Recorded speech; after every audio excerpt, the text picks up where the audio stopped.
A woman publicly humiliated by her husband vanishes. Years later, she returns unrecognizable and a multimillionaire. When everyone discovers who she is, her ex-husband goes pale. But what she does next stuns the entire town. Like this video, subscribe to our channel, comment below where you're watching from so we can bring you more videos like this. The sweet scent of spiced apple cider mixed with the warm aroma of cinnamon, as the sky over Havenwood Creek painted itself in a deep orange hue. Colorful flags fluttered in the warm October breeze, and the lively sound of a fiddle filled the air between laughter and cheerful chatter. It was the annual Harvest Festival, a tradition that brought the small southern town together in a collective embrace. Among the game booths and food stands, 32-year-old Lena Miller nervously adjusted her floral apron over her simple dress. Her brown eyes, always attentive to detail, checked for the 10th time that the homemade pies and cookies were perfectly displayed at her small stand. Her delicate fingers straightened the handwritten tags. Lena's famous apple pie, salted caramel, pecan tart, classic lemon bars. Maybe today he'll notice, she thought, moistening her dry lips. Her heart raced when she saw Mark, her husband, approaching with determined strides through the crowd. The owner of the biggest hardware store in town, he walked like he owned the ground beneath his feet. Tall, broad-shouldered, with a smile reserved only for important clients, Mark held a cup of mulled cider in his hand. You could feel the tension in the air, the kind of electricity that precedes a storm. Some people had already stopped to watch, as if they sensed the drama about to unfold in the middle of the town square. "So, sold anything today?" he asked, without even glancing at the meticulously decorated pastries. The falsely casual tone didn't fool anyone, least of all Lena, who had known every nuance of that voice for 12 years of marriage. "I've sold almost half, Mark," she replied, trying to keep her voice steady. "People are really loving the half." The interruption was accompanied by a dry laugh that cut through the air like a knife. "You invested almost $500 in ingredients and you're happy about selling half? That's why your little baking dream will never take off." Lena felt a chill run down her spine. Not here. Not in front of everyone. The conversations around them gradually subsided, and the sound of the fiddle seemed distant now. "Mark, can we talk about this at home?" she whispered, feeling her face burn with shame as she realized several people were watching the scene. "Why? So you can put me off again with this ridiculous dream of yours?" His voice grew louder with each word. "You know what your problem is, Lena. You can't even bake a decent pie." The cup of cider in his hand was thrown onto the table, spilling the amber liquid all over the pastries she had so carefully prepared the night before. The silence that followed was deafening. You could hear the sound of the cider drops dripping from the tablecloth to the dirt ground. The world around Lena seemed to slow down. She saw the looks, some of pity, others of embarrassment, a few of silent indignation.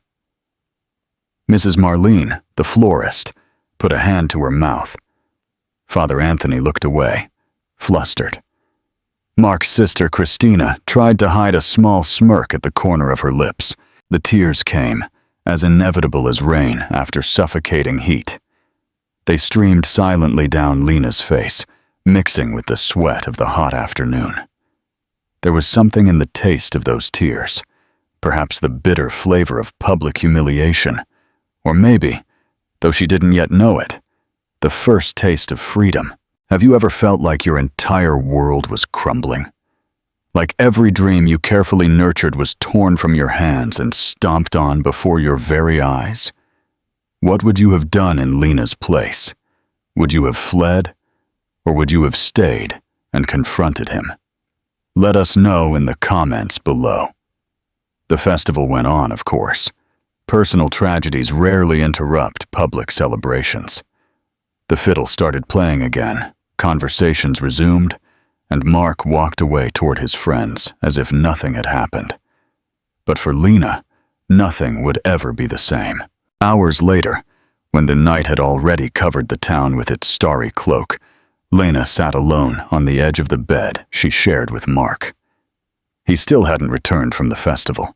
The vanity mirror reflected a woman who seemed to have aged years in just a few hours. Her eyes, normally bright and alert, were red and swollen. She opened the nightstand drawer and took out a small, yellowed envelope. Inside, an unopened pregnancy test, bought 3 weeks earlier when her period was late. She hadn't had the courage to take it, fearing a positive result as much as a negative one.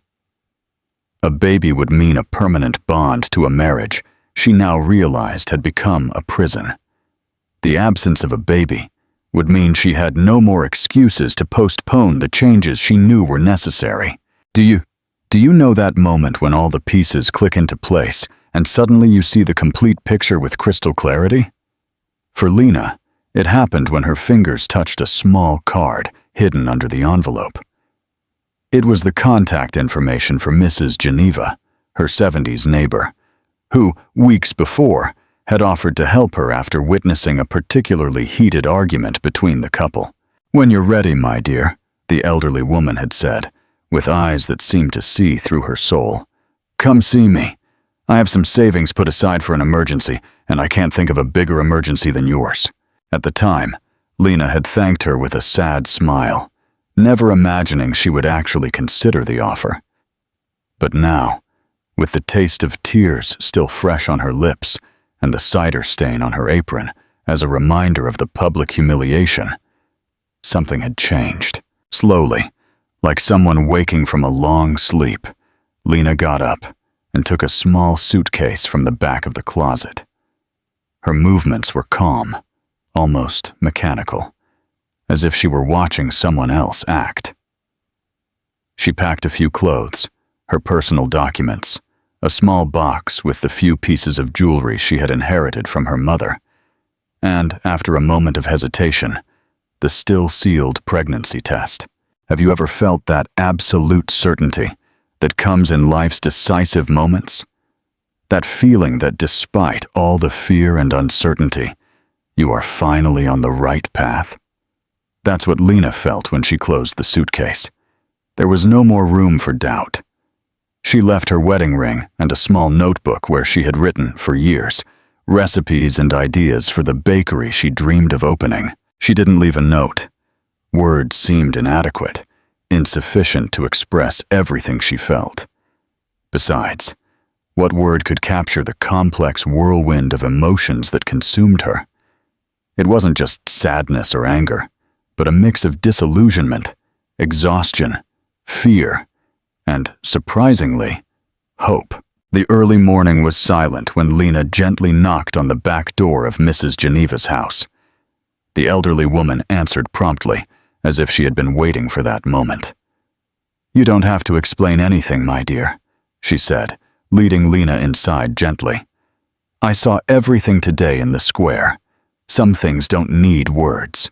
Sitting at the kitchen table, under the soft light of an old lamp, the two women, separated by more than 4 decades in age, but united by an understanding that only women who have suffered can share, made plans. Mrs. Geneva had saved her entire life.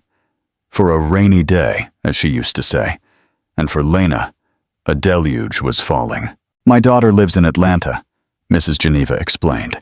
"She has a small restaurant in the Kirkwood neighborhood. She needs someone who knows how to cook for real, not these young people who only know how to heat up microwavable food."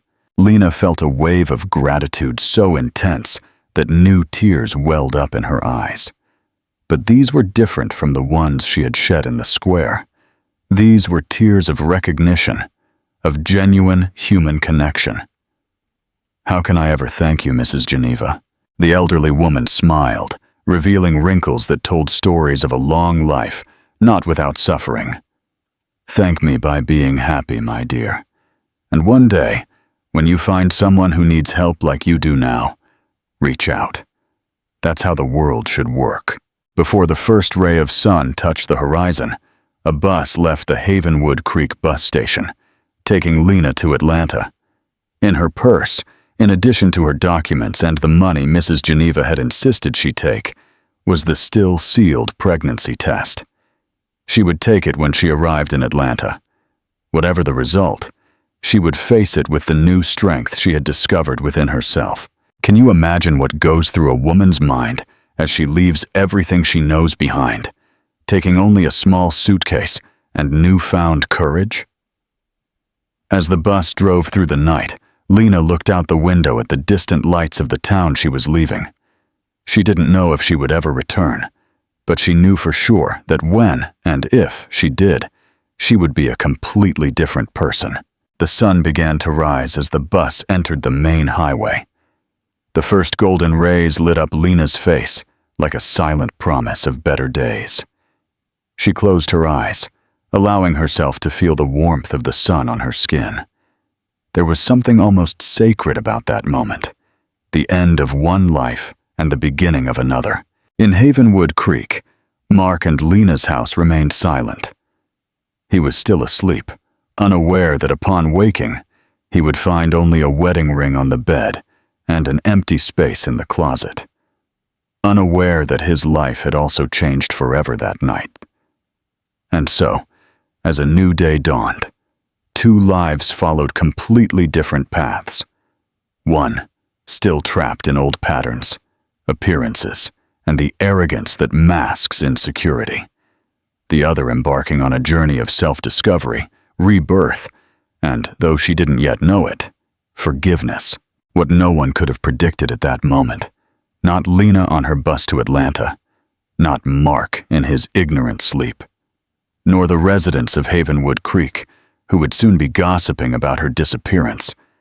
Was that this story, which began with bitter tears at a harvest festival, would end in a way that no one could ever imagine? But that's a story for the next chapter. For now, Lena looks out the bus window, her eyes reflecting the sunrise. There is fear in her heart, of course, but there is also something more powerful. Hope. And hope, as they say, is the last thing to die. Don't miss out on what happens next. Like, share, and subscribe to our channel. We'll be back with the next part of this incredible story. Part 2, The Taste of Sweet Beginnings. The sunrise in Atlanta had different colors than the ones Lena knew. The rising sun struggled to make itself known among the skyscrapers, painting the sky a pale pink that quickly gave way to the gray of pollution. Sitting at the window of the simple room she had rented in a boarding house in the Kirkwood neighborhood, Lena watched the city awaken, noisy, impatient, so different from the quiet Havenwood Creek. 6 days had passed since her arrival, 6 days of adaptation, sleepless nights, and staring at the still-sealed pregnancy test on the dresser. Today, however, something had changed. Do you know that feeling that you are finally ready to face a truth you've been postponing? That's exactly what Lena felt when she woke up that morning. With slightly trembling hands, she opened the test package. 2 minutes later, which seemed to stretch for hours, the confirmation that part of her already knew. She was pregnant. Silent tears streamed down her face as her hand rested gently on her still flat belly. Inside, a life was beginning to form, a life that would depend entirely on her choices, on her strength. "We're going to be okay," she whispered to the little being who couldn't yet hear her. "Mommy is going to build a beautiful world for you." In that moment, something crystallized inside Lena. The fog of doubt and fear that had accompanied her from Havenwood Creek began to dissipate, giving way to a clarity of purpose she had never experienced before. It wasn't just for her anymore. It was for both of them, now. The restaurant of Betty, Mrs. Geneva's daughter, was just a few blocks from the boarding house. It was a small but cozy establishment, specializing in homemade food that attracted workers and families from the neighborhood. On her first day, Lena had introduced herself timidly, her southern accent giving away her origins, her eyes still red from the tears she had shed during the trip. "Aunt Geneva told me about your situation," Betty said at that first meeting. A sturdy, middle-aged woman with an easy smile and perceptive eyes. "You don't have to tell me anything you don't want to. Here, what matters is the present and the future, not the past." Have you ever met people like that? Those who seem to understand exactly what you need without you having to explain? Betty was one of those rare people, and her kindness was the first genuine ray of sunshine in Lena's new life. Now, with the confirmation of her pregnancy, Lena walked to work with a different, more confident stride. The restaurant was still closed when she arrived, but Betty was already there, preparing dough for the day. "Morning, sweetheart," the older woman greeted, noticing something different in Lena's eyes. "Something happen?" Lena took a deep breath, smelling the aroma of yeast and tomato sauce that filled the kitchen. "I'm pregnant, Betty." The words hung in the air between them. Lena didn't know what to expect. Disapproval, concern, pity. But what she received was a warm hug that smelled of rosemary and maternal affection. "Congratulations, girl. A new life inside you. What a wonderful gift. But I'm scared," Lena confessed, allowing herself to express the vulnerability she usually kept to herself. "How am I going to raise a child alone in a city I barely know, without money, without—" "Shh," Betty interrupted gently. "One worry at a time. Rome wasn't built in a day, and your new life won't be either. Let's start with the basics. You have your health, you have a job, and now you have an even stronger reason to move forward." The following months passed in a blur of adaptation and discovery. Lena's body changed day by day, keeping pace with the changes in her mind and spirit. In the mornings, she worked in the restaurant kitchen, learning culinary secrets that Betty generously shared. In the afternoons, when things slowed down, she took over the cash register, watching with an attentive eye every detail of the business's operation. You know how some people have a natural gift for noticing details that go unnoticed by most? Lena had always had that ability. But in Havenwood Creek, under the constant shadow of Mark's disapproval, she had never valued this talent. Now, however, she was beginning to realize how valuable her observational skills could be. That's how, in her 4th month of pregnancy, with a small bump already visible under her apron, Lena noticed something interesting. Customers were always commenting on the lack of homemade dessert options in the neighborhood. "You know what would be perfect after this wonderful pot roast?" A regular customer, an elderly lady, commented. "A good homemade pudding, the kind that jiggles like gelatin when you touch it. Or a carrot cake with chocolate frosting," her husband added, a man with a gray mustache. "Haven't had a decent one in years since old man Greg's bakery closed down." That night, in her room at the boarding house, Lena couldn't sleep. Her mind was buzzing with ideas, recipes, and possibilities. She took a new notebook, not the one she had left behind in Havenwood Creek, but one she had bought with her first paycheck, and began to write down her ideas. When the sun came up, she had the outline of a proposal in her hands. "Homemade desserts?" Betty repeated when Lena presented her idea the next morning. "To sell in the restaurant?" "Yes," Lena confirmed, with an enthusiasm that surprised even herself. "I started to notice that a lot of customers mentioned the lack of homemade dessert options in the neighborhood. We could start with a few simple recipes, puddings, cakes, pies, and see how people react." Betty looked at Lena with an expression that mixed surprise and pride. "You really are paying attention to everything, aren't you?" "Well, I'm willing to try it. We have the space in the kitchen, and I trust your talent. Let's start with 2 or 3 options and see how it goes."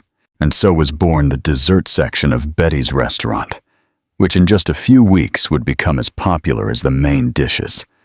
Lena's sweets, made with simple ingredients but with a care and affection that you could taste in every bite, began to attract a specific clientele: People who came just to try the new creations from the girl from out of town.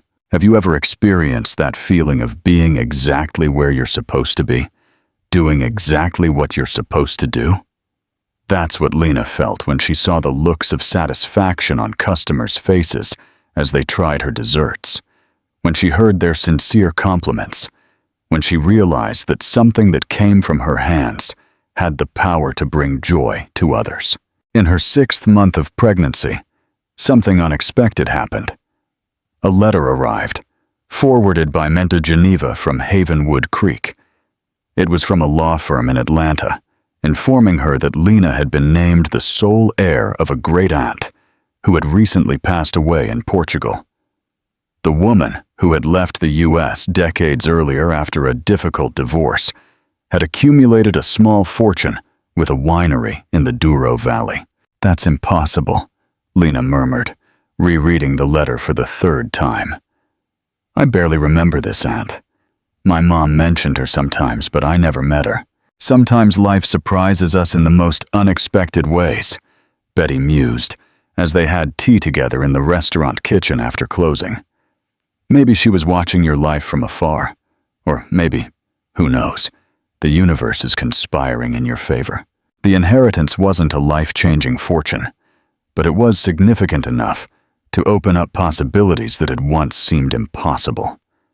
After consulting with an accountant recommended by Betty, Lena decided to invest part of the money in a small apartment in the Kirkwood neighborhood itself, ensuring a home for herself and the baby on the way. With another part of the money, she did something that surprised even herself. She proposed a small partnership to Betty to expand the dessert section of the restaurant into a dedicated space. "A dessert cafe attached to the restaurant," she explained, her eyes sparkling with enthusiasm. "Customers could have dinner here and then go next door for desserts and specialty coffees. And we'd also serve people who just want a sweet treat without necessarily having dinner." Betty, who had already been considering ways to expand the business, saw the immediate potential in the idea. "You have a business mind, girl? Who knew?" "Well, let's do this together then. Your skill with sweets and my experience with the business. We make a good team."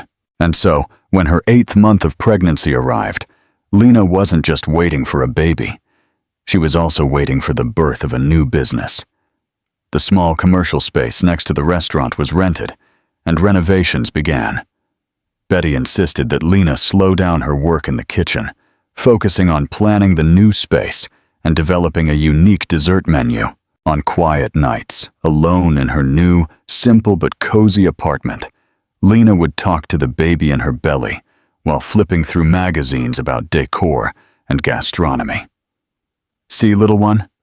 Mommy is building something special for us. You're going to grow up seeing that it's possible to start over, that it's possible to turn pain into sweetness." It was in these moments of intimacy with her unborn child that Lena allowed herself to think about Havenwood Creek, about Mark, about the life she had left behind.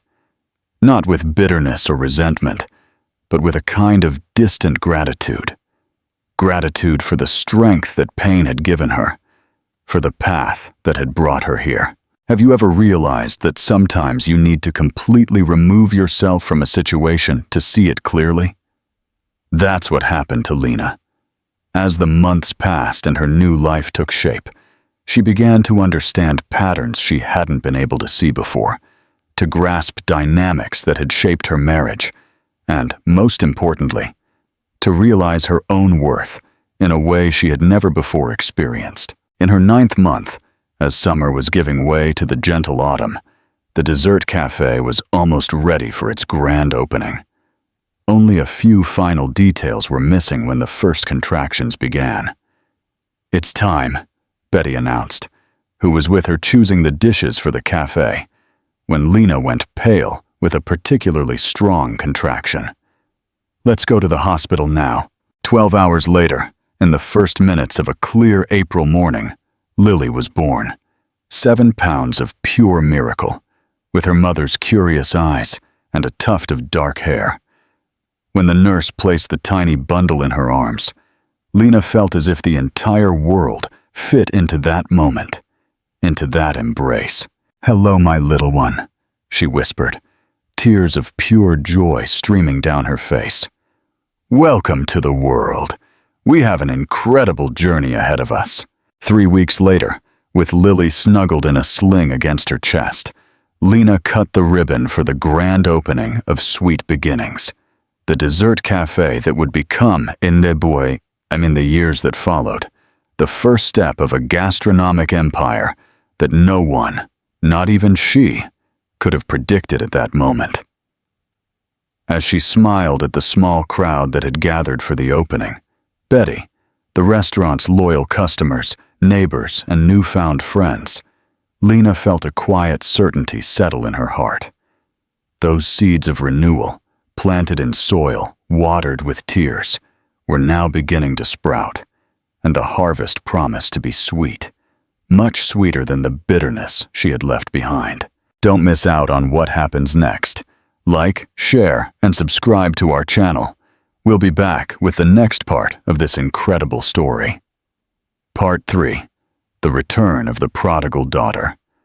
The first rays of sun filtered through the linen curtains of the room as Lena awoke to the crystalline sound of Lily's laughter. 3 years had passed since the early morning her daughter came into the world, transforming forever not only her body, but her entire existence. "Mommy, wake up! It's time to make pie!" exclaimed the girl with dark curls, bouncing on the bed with the inexhaustible energy only children possess. Lena smiled, opening her arms to embrace that little hurricane of joy. Lily was the sun in her universe, intelligent, observant, and with a smile capable of melting any resistance. At 3 years old, she already showed the same attention to detail as her mother, noticing the smallest changes in their routine, questioning everything with a ravenous curiosity typical of her age. "Morning, my love," Lena murmured, inhaling the scent of children's shampoo in her daughter's hair.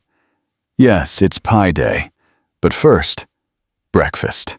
Have you ever noticed how mornings have a special flavor when they're shared with someone you love? For Lena, those morning moments with Lily, preparing breakfast together, the girl on her special stool, helping her mom, were instances of pure happiness, small treasures she collected with the same care she used to keep the colorful pebbles her daughter found at the park. Lena's life had changed dramatically in those 3 years. Sweet Beginnings, which had started as a small cafe attached to Betty's restaurant, had become a success that surpassed all expectations. After the first year, with stable finances and Lily already toddling everywhere, Lena made a bold decision to open a second location in Midtown, a busy neighborhood with a more affluent clientele. The expansion was a calculated risk, made possible by the part of the inheritance she had saved and the trust she had earned in the local market. Betty, always her safe harbor, encouraged the move.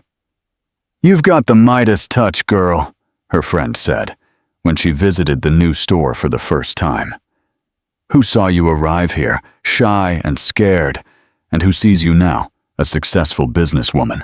Lena just smiled, embarrassed by the praise. She had never seen herself as a businesswoman, only as a woman determined to build a secure future for her daughter. Now, with Sweet Beginnings turning 3 and a third location about to open downtown, Lena sat at the kitchen table of her apartment, watching Lily devour pancakes with strawberry jam. The simple apartment of the early days had given way to a duplex penthouse in a secure building, with a special room for Lily, decorated with glow-in-the-dark stars on the ceiling. "So we never forget to dream," as Lena had explained when she installed the tiny lights. But not everything that morning was smiles. While her daughter was distracted with breakfast, Lena discreetly checked her email on her tablet. There, between messages from suppliers and management reports, was an email that made her heart race. It was an update from Robert Simmons, a financial consultant specializing in small businesses whom she had hired about a year ago. Have you ever felt that mix of anxiety and curiosity when opening an important message? That's exactly what Lena experienced when she clicked on the email. Robert didn't know her full story. She never shared complete details of her past with anyone, but he understood the importance of her requests. As requested, here is the update on the economic situation of Havenwood Creek, with a special focus on the hardware and construction sector, the message began. The scenario remains challenging for traditional businesses in the region. The arrival of a major home improvement chain in the neighboring town 18 months ago has redirected consumers who are looking for variety and competitive prices. Small businesses that have not modernized are facing an estimated drop in revenue of between 30% and 40%. The report continued with specific data on Mark's Home and Hardware, without ever mentioning his name. Lena had been careful in her requests, only asking for information about reference establishments in the sector. According to Robert, the situation was worrying. Outdated inventory, lack of a digital presence, resistance to implementing modern management systems, all culminating in a significant loss of market share. Lena closed her tablet, feeling a knot form in her throat. It wasn't revenge she was seeking by monitoring the situation in Havenwood Creek. It was... what, exactly? She couldn't fully explain it herself. Maybe it was just a way to stay connected to her roots, to understand the place she came from before deciding if she would ever return. "Mommy, can I take my new drawing to show Aunt Betty today?" Lily's voice brought Lena back to the present. "Of course, my love. I'm sure she'll love it." As she helped her daughter brush her teeth and get dressed, Lena's mind wandered between the brilliant present she had built and the past that, despite the distance, still exerted a strange pull on her heart. The night before, after putting Lily to sleep, she had done something she had been doing regularly for the past 6 months. She transferred a considerable amount of money to Mrs. Geneva's account, with specific instructions on how to use it. Part of the money was to anonymously pay off old debts Lena had at the local pharmacy and grocery store. Small amounts that had once seemed like mountains, but that she could now clear with a single click. Another part was for a contract with the local florist for a monthly delivery of arrangements to her parents' graves, who had passed away years before her departure from Havenwood Creek. "It's the least I can do," she had explained to Mrs. Geneva in one of her rare phone calls. "I don't want anyone in town to think I've forgotten where I came from or the people who helped me." Have you ever felt that need to close cycles, to reconcile with the past before completely moving forward? That's what Lena was seeking with those small gestures. It wasn't just about paying off financial debts, but emotional ones too, a way of saying goodbye to what had been, while simultaneously honoring her origins.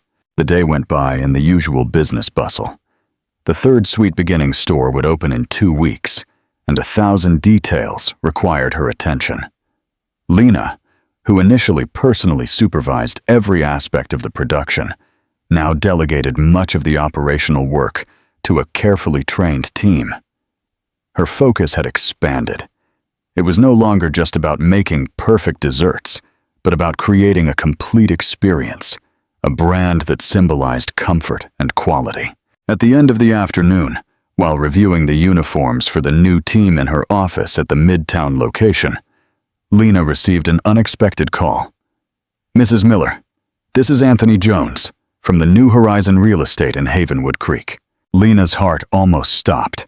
It was the first time in 3 years that someone from her hometown had contacted her directly, besides Mrs. Geneva. "Yes, how can I help you?" she replied, trying to keep her voice steady. "Well, I got your contact through Mrs. Geneva. She mentioned you might be interested in a commercial property that just came on the market. It's the old Perez warehouse on Main Street. As you might know, it's an excellent, strategic location." Lena sank into her chair, while the realtor continued to describe the qualities of the property. She hadn't specifically asked Mrs. Geneva for this information, but the astute older woman seemed to have read her mind.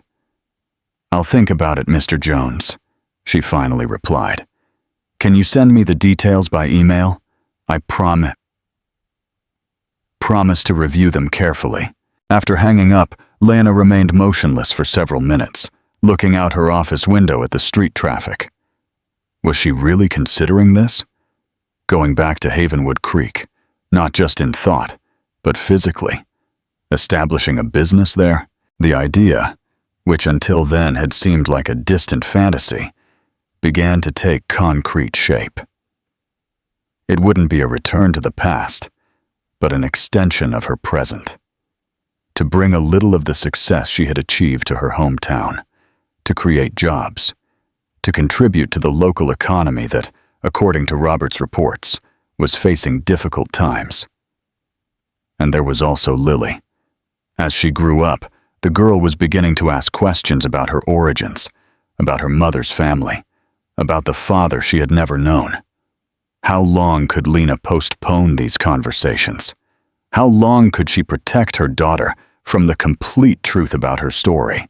That night, after putting Lily to sleep, but not before telling her two stories, their sacred ritual, Lena sat on the balcony of her penthouse, a glass of red wine in her hands, contemplating the city lights. Atlanta, which 3 years earlier had received her as a frightened stranger, now seemed familiar and welcoming.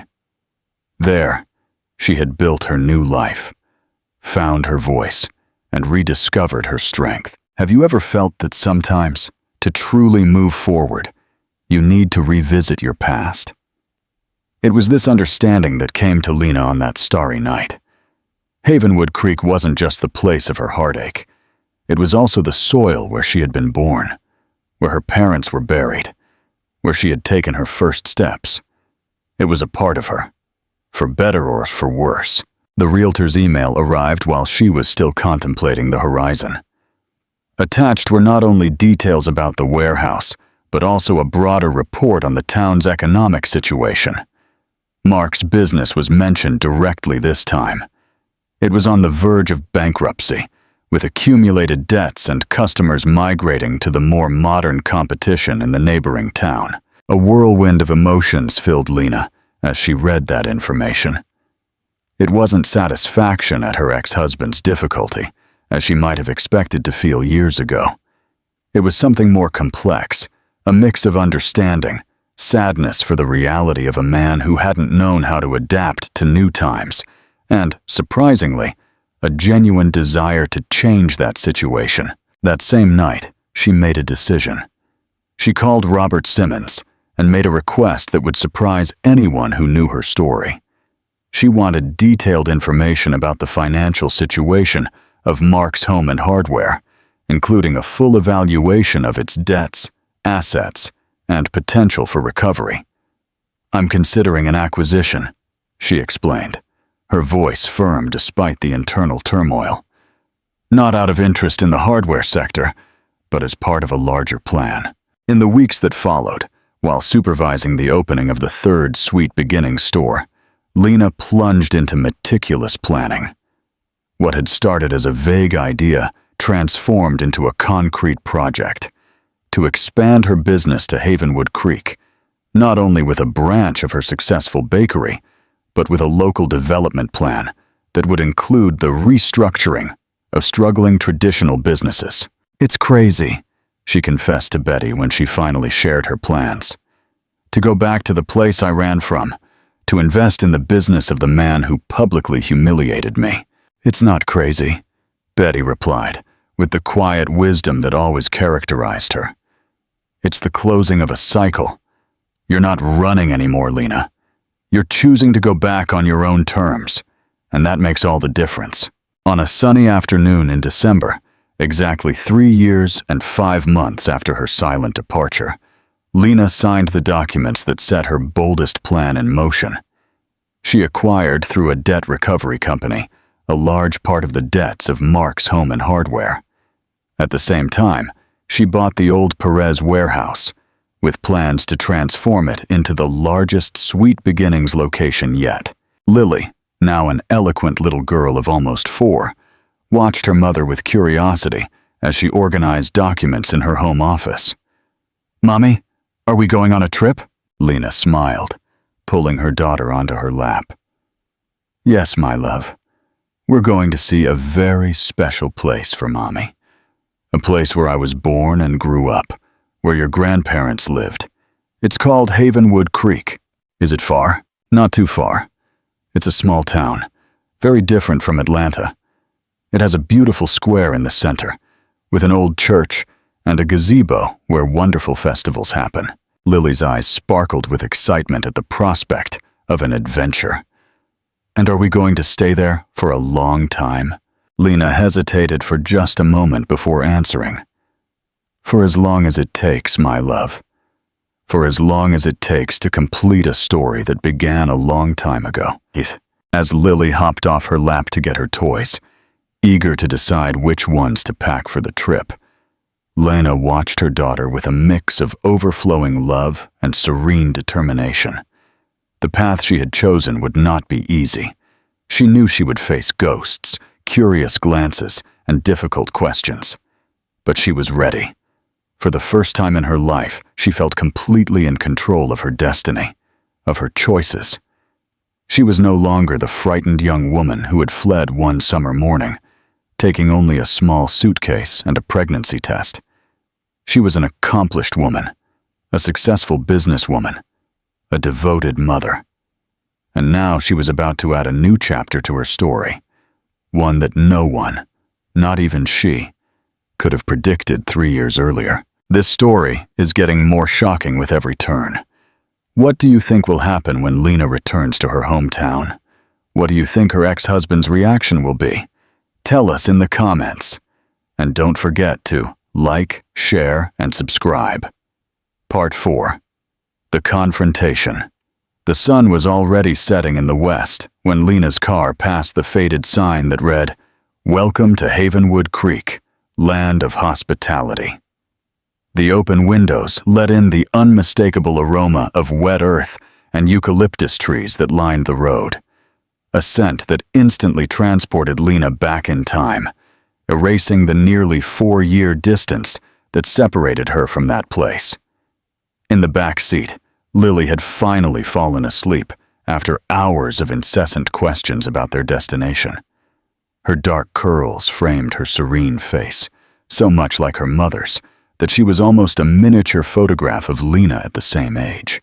"We're here, sweetheart," Lena whispered, more to herself than to the sleeping girl. "We're home, but would it really be home?" This question echoed in her mind as her imported car moved slowly down Main Street, attracting curious glances from the few pedestrians on the sidewalks late that Friday afternoon. Havenwood Creek seemed smaller than in her memories, quieter, as if time had slowed down in the small town, while it had accelerated in her own life. Do you know that strange feeling of returning to a place that was once intimately familiar, only to discover that both the place and you have changed irrevocably? That's exactly what Lena experienced as she parked in front of the Grand Havenwood Creek Hotel, the only establishment in town that offered reasonable accommodations for visitors. "Can I help you with your bags, ma'am?" a young bellhop offered, looking with admiration at the luxury car. "Thank you," Lena replied, getting out of the vehicle and discreetly adjusting the sunglasses that hid her eyes. She wasn't ready to be recognized yet, not before she settled in and prepared Lily for the whirlwind that was sure to come.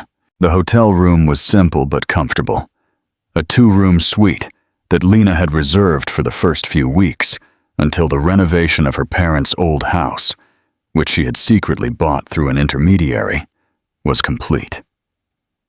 She carefully transferred her still sleeping daughter to the bed, covering her with the unicorn blanket she never left behind. Standing by the window that offered a privileged view of the town square, Lena observed the gazebo where, almost 4 years earlier, she had experienced the moment of humiliation that had transformed her life. The same square where now, ironically, she planned to open the most ambitious branch of Sweet Beginnings. "Am I ready for this?" she murmured to her reflection in the window glass. A reflection that showed a woman very different from the one who had left. Her hair, once long and shapeless, now framed her face in an elegant bob with caramel highlights. Her body, once hidden beneath shapeless clothes, now showed defined curves in a pantsuit that screamed success and self-confidence. But her eyes were the biggest transformation. No longer downcast or evasive, but direct, determined, aware of their own worth. "Mommy," Lily's sleepy voice interrupted her reflections. "Where are we?" Lena sat on the edge of the bed, stroking her daughter's curls. "Remember I told you about the town where Mommy was born? We're here, in Havenwood Creek. Tomorrow, I'll show you the square, the church, and all the special places from Mommy's childhood." The girl's eyes, identical to her own, sparkled with excitement. "Are we going to see Grandpa and Grandma too?" The innocent question hit Lena like an invisible punch. During the years in Atlanta, she had explained to Lily that her grandparents were in heaven, but the girl didn't yet fully grasp the concept of death.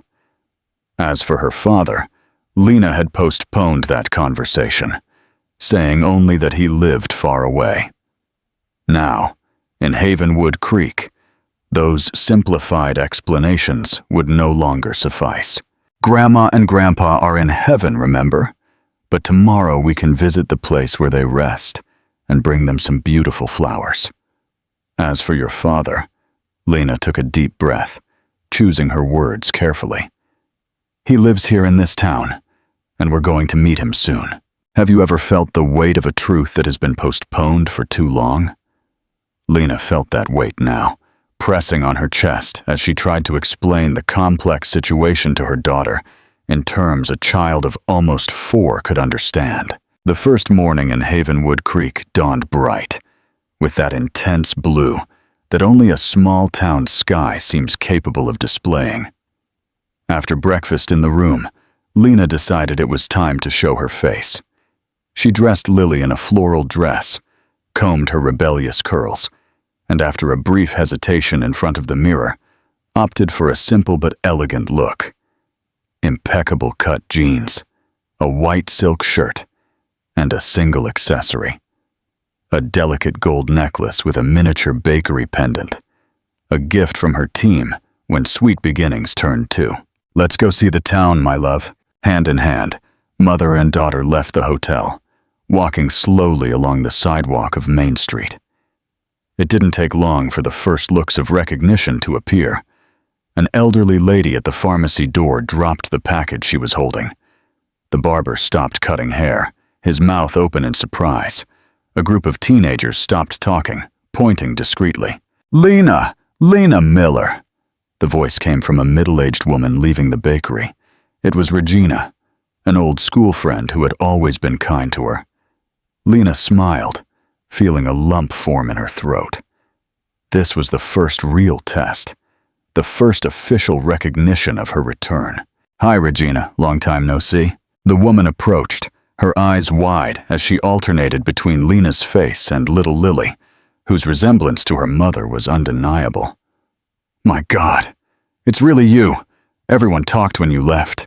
And this is my daughter, Lily," Lena replied simply, lightly squeezing the hand of the girl who watched the stranger with curiosity.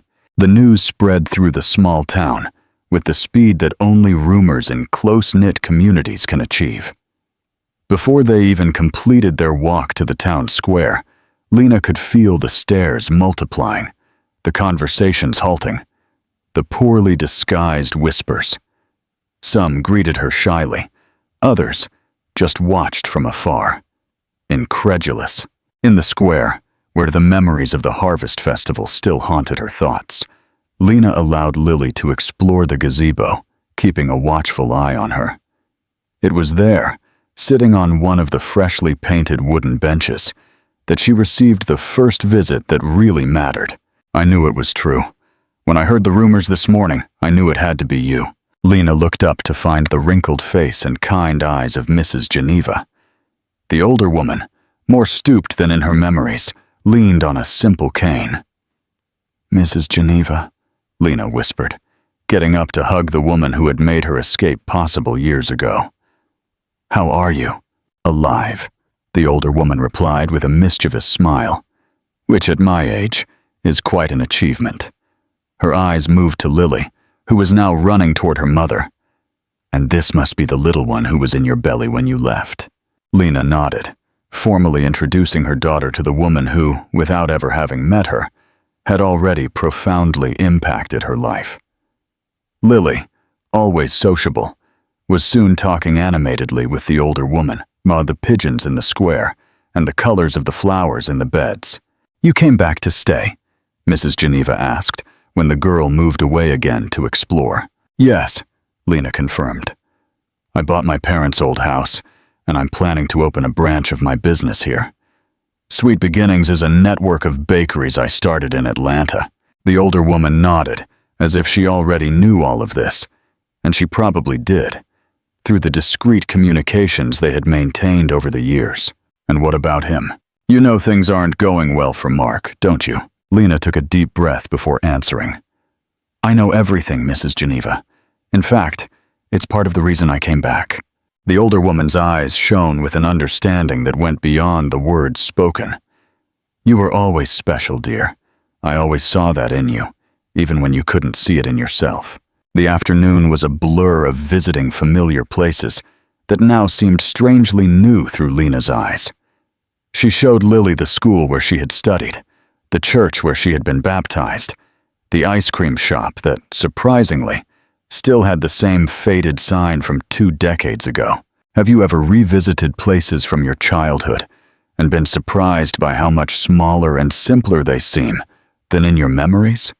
For Lena, every corner of Havenwood Creek brought that feeling, a mix of familiarity and strangeness, like looking at an old portrait of herself and barely recognizing the person in it. After lunch at the hotel and a much-needed nap for Lily, Lena decided it was time to visit the location that would become the new Sweet Beginnings branch.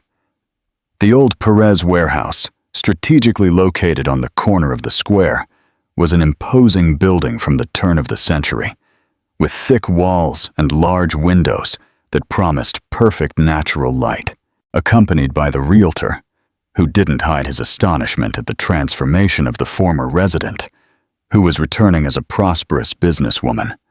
Lena explained her vision for the space, while Lily explored the empty corners of the large room.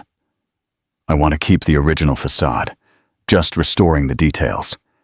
Inside, we'll modernize it completely, but with respect for the history of the place, this exposed brick wall will stay. And here," she pointed, visualizing what didn't yet exist. "Here we'll have refrigerated display cases for the desserts, with marble counters," and her voice abruptly fell silent when the warehouse door opened and a familiar male figure entered, stopping just inside the threshold. Time seemed to freeze as Lena and Mark stared at each other for the first time in almost 4 years. He had changed. His hair, once with just a few gray hairs at the temples, was now significantly whiter.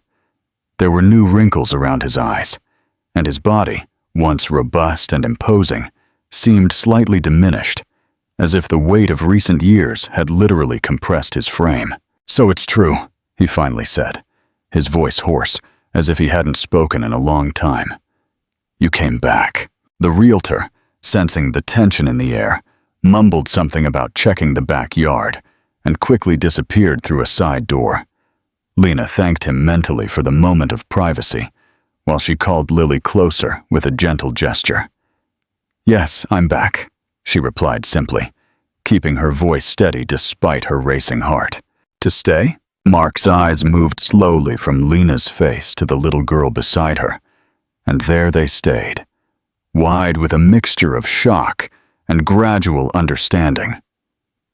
The resemblance between mother and daughter was undeniable, but there were also hints of him in the shape of her nose and the line of her chin. "This is—" He couldn't complete the sentence. "Lily," Lena answered, placing a protective hand on her daughter's shoulder. "My daughter?" Have you ever seen someone be hit by a truth so powerful that it seems to physically unbalance them? That's how Mark reacted, taking a step back, leaning against the nearest wall, his face drained of color. "My daughter." The words came out as an incredulous whisper. "You were..." I suspected when I left. I confirmed it shortly after. Lily looked curiously at the stranger who seemed so affected by her presence. "He's my daddy, Mommy! He's my daddy!" The innocent question, asked with the crystal-clear clarity that only children possess, echoed in the empty space of the warehouse. Lena felt it, and knelt down to be at her daughter's eye level. "Yes, honey, this is Mark, your daddy." The girl, with the disconcerting naturalness of childhood, took a step forward and held out her small hand in a surprisingly formal gesture. "Hello, nice to meet you. I'm Lily, and I'm almost 4. Mommy said you lived here." Mark seemed momentarily paralyzed, looking at the extended little hand as if it were something incomprehensible. Then, slowly, like someone approaching something precious and fragile, he knelt before the girl and accepted her handshake. "Hello, Lily," his voice choked. "I'm your dad." The moment suspended between the three of them, father, mother, and daughter, was interrupted by the return of the realtor, oblivious to the family drama that had just unfolded. Mark got up quickly, composing himself as best he could. "We need to talk, Lena," he said, already heading for the door. "Not here, not now, but soon." After he left, the air in the warehouse seemed lighter, as if an imminent storm had temporarily moved away. Lena took a deep breath, gathering the composure she had carefully cultivated over the years. "Is everything okay, Mommy?" Lily asked, always attentive to her mother's emotions. "Yes, my love," Lena replied, kissing the top of her daughter's head. "Everything is exactly as it should be." That night, after putting Lily to sleep, Lena sat on the small balcony of her hotel room, watching the lights of the town square. Her phone vibrated with a message. It was from Robert Simmons, her consultant. "Debt acquisition process finalized. All documents will be sent to your lawyer tomorrow, as requested." Lena smiled, not with satisfaction at winning a power game, but with the tranquility of someone who was finally seeing all the pieces fit into a carefully crafted plan. Tomorrow, she would visit the hardware store, not as the submissive wife she had once been, but as a successful businesswoman, ready to offer not revenge, but something much more powerful and unexpected. A second chance. This is getting tense. Do you think Mark will accept Lena's proposal, or will his pride get in the way? What would you do in his position? Leave your thoughts in the comments, and don't forget to like, share, and subscribe. Part 5. The Sweetest Revenge. The morning arrived with that soft mist that sometimes covered Havenwood Creek, enveloping the small town in a hazy embrace that would soon be dissipated by the rising sun. Lena watched the phenomenon from her hotel window while finishing her coffee, feeling the weight of the day ahead. In a few hours, she would be face to face with Mark at the hardware store, not as the insecure wife who had left 4 years ago, but as the businesswoman who was returning to propose a solution no one could have predicted. "Mommy, can I wear my blue dress today?" Lily's voice interrupted her thoughts. "I want to look pretty to visit Daddy's store." Lena's heart contracted at her daughter's innocence. In just 2 days, the girl had already assimilated the idea of having a father, something that until then had only existed in vague stories and simplified explanations. The naturalness with which she accepted Mark was only possible thanks to the purity of her childish heart, not yet sullied by resentment or hurt. "Of course, my love. You look beautiful in your blue dress." As she helped her daughter get dressed, Lena reflected on the meeting scheduled for that morning. The briefcase resting on the table contained all the necessary documents: financial reports, debt acquisition contracts, detailed restructuring proposals. All the practical aspects were carefully organized. What remained uncertain was how her heart would react when she was once again in that space that had once been a central part of her life. Have you ever meticulously prepared for a decisive moment, only to discover that no amount of planning is enough for the emotions it awakens? That's exactly how Lena felt when, hand in hand with Lily, she walked through the door of Mark's Home and Hardware just after 10 in the morning. The bell above the door announced her entry, producing that same familiar chime that populated so many of her memories. The interior of the store, however, was almost unrecognizable. The shelves, once always organized and well-stocked, now showed empty spaces and dusty products. The checkout counter displayed scratches and signs of wear that no one had bothered to fix. In the air hung a subtle odor of neglect, that peculiar smell of places that have lost their vitality. Mark emerged from the back office when he heard the bell, his face showing that he expected the visit, although perhaps he wasn't truly prepared for it.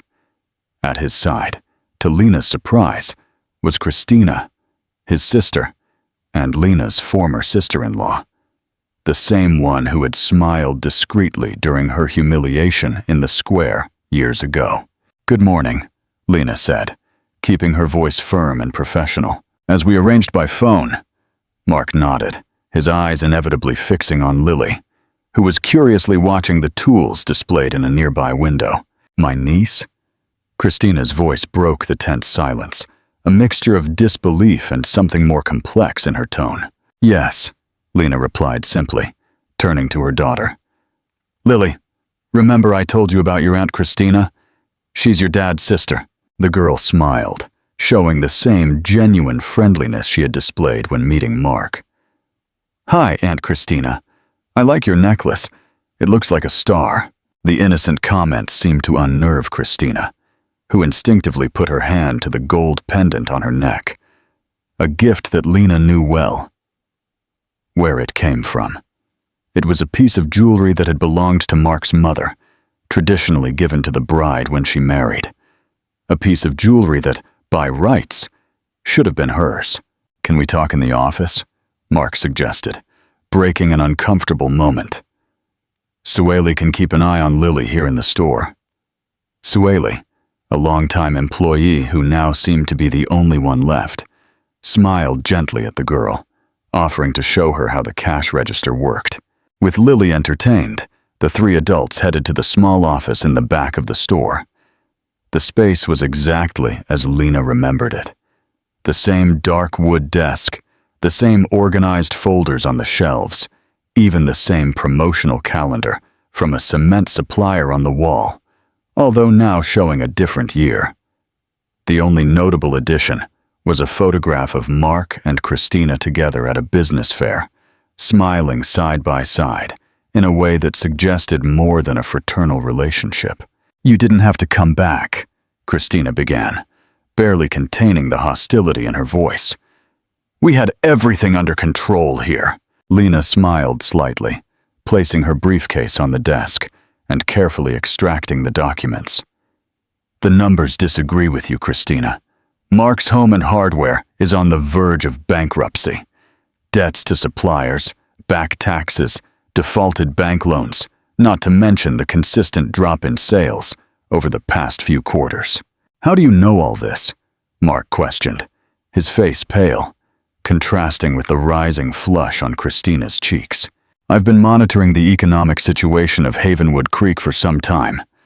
Part of my job as a businesswoman is to identify investment opportunities." The word opportunity hung in the air like a silent accusation. Mark sat heavily in his chair while Christina remained standing, her arms crossed defensively. "What do you want, Lena?" he finally asked. "Did you come for revenge? To buy our debts? To completely destroy us?" Lena took a deep breath, feeling the weight of that moment. 4 years earlier, that might have been exactly what she wanted, to see Mark humiliated as she had been, to watch the downfall of the empire he had built with such pride. But the woman who was there now wasn't the same one who had left one summer morning. "Actually," she replied calmly, "I came to propose a partnership." The shock on both their faces would have been almost comical under different circumstances. "A partnership?" Christina repeated, incredulous. "After everything?" "Yes, after everything," Lena confirmed, keeping her gaze fixed on Mark. "Including your affair, which began long before I left." The silence that followed was deafening. Years of secrets and lies crumbled with those simple words. Christina went pale, reaching for the nearest wall for support. You knew?" Mark murmured at last. "I found out a week before that harvest festival.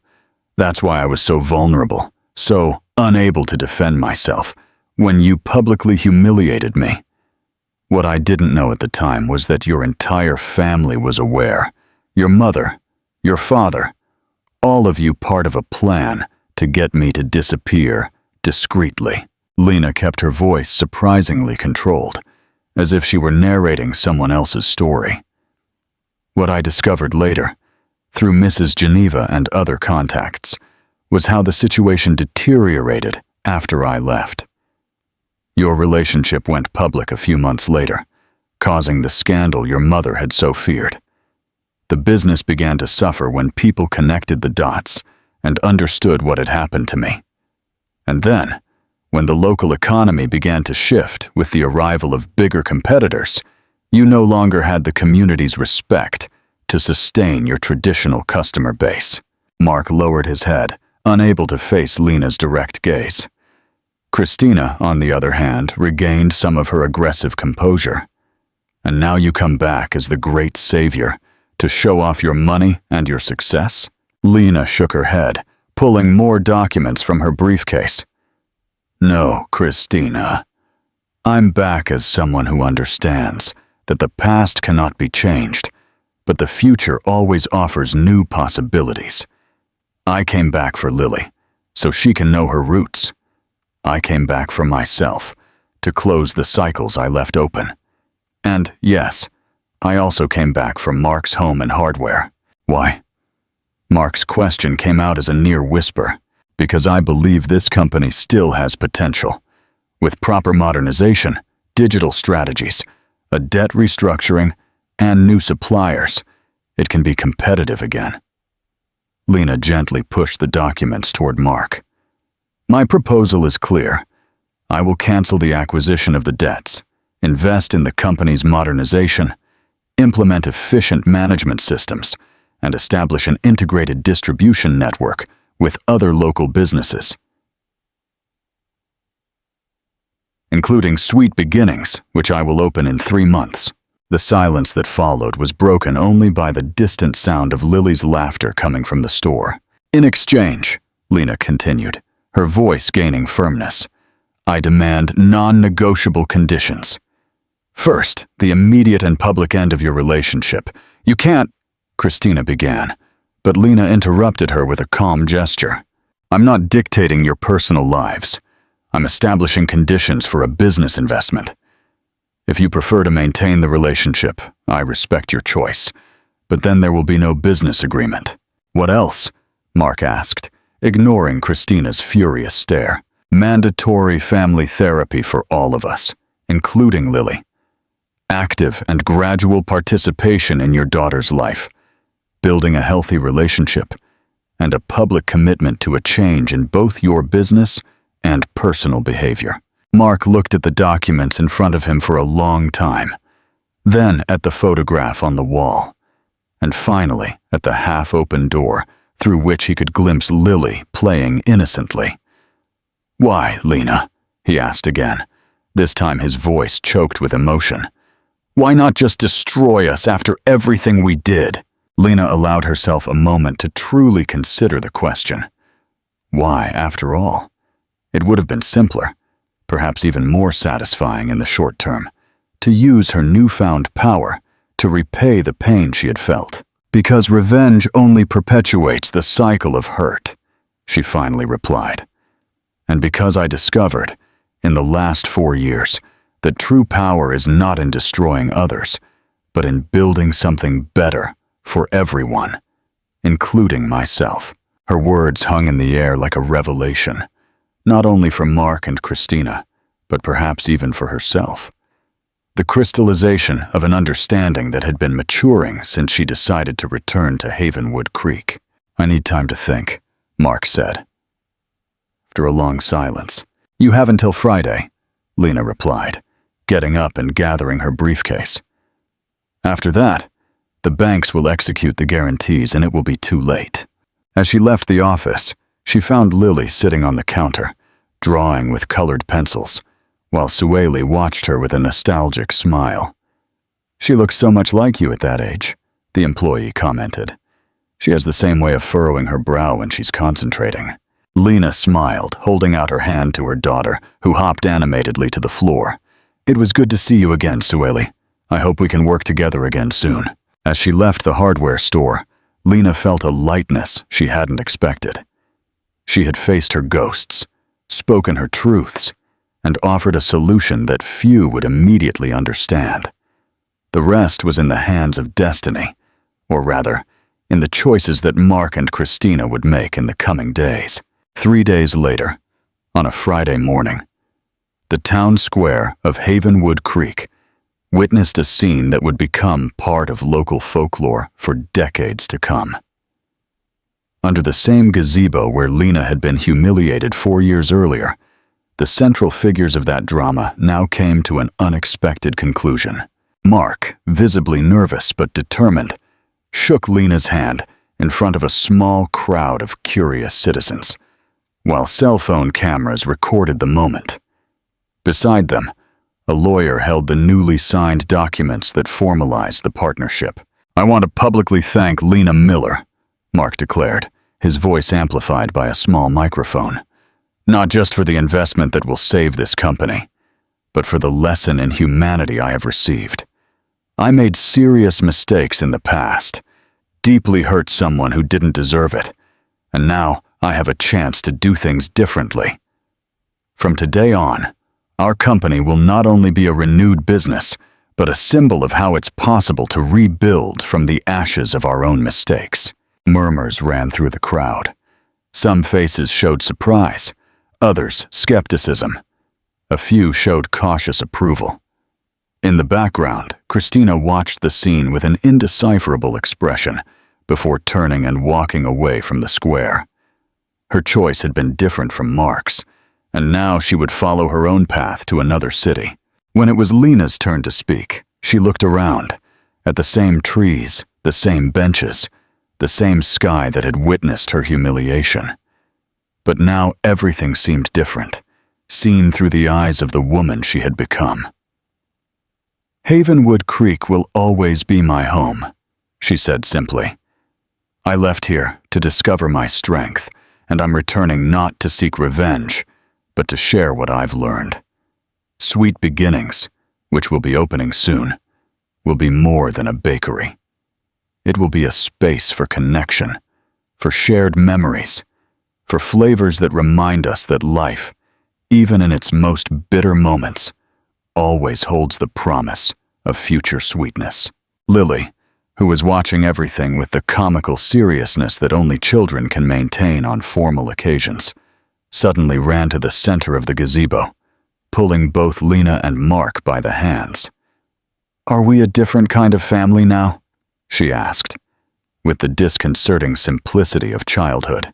Lena and Mark exchanged a look, not of romantic love, which had been irretrievably lost, but of a new understanding, a shared commitment to something greater than their own egos or past hurts.